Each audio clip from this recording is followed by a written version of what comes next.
Yes. Okay, so before we install the shaft, we're going to just oil it up so that it'll go smoothly through the shaft seal and not rip it up. So we're just going to spread that around a bit.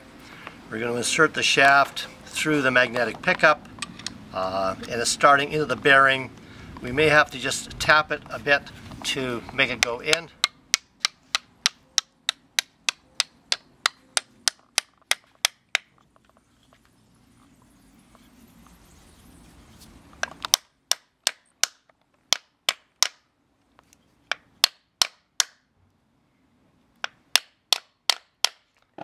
We need a